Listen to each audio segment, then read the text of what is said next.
Forest of the Dead, they call it. The Forest of the Dead.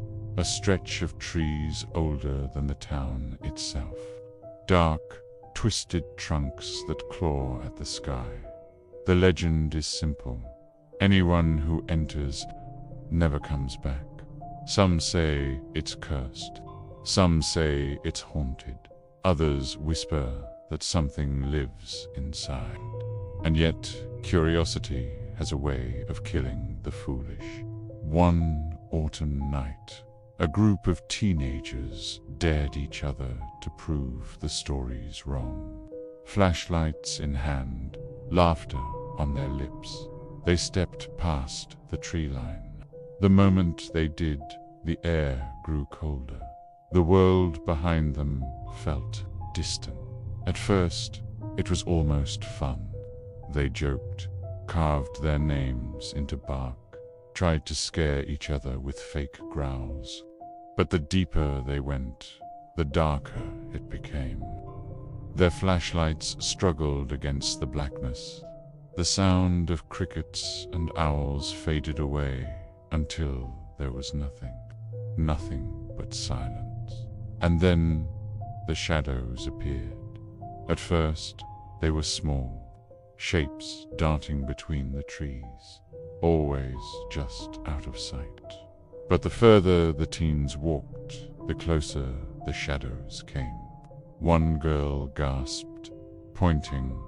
Between the trees stood a figure, tall, still, its face hidden, its arms hanging unnaturally long.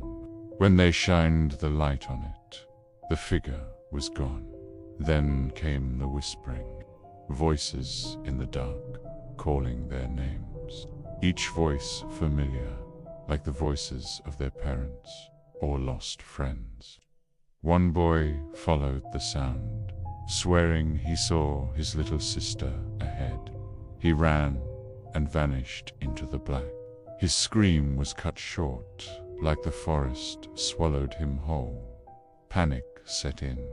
They ran in every direction, crashing through branches, calling each other's names. But the forest twisted, turning paths back on themselves.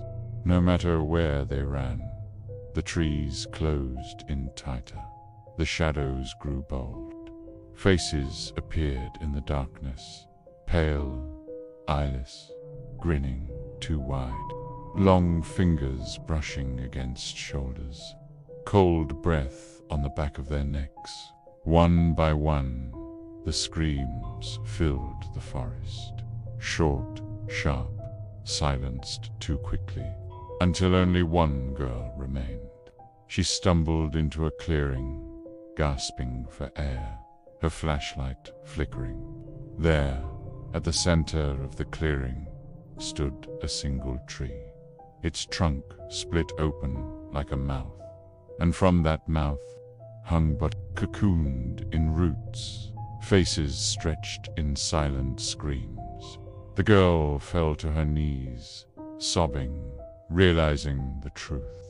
The forest wasn't cursed. It wasn't haunted. The forest was alive.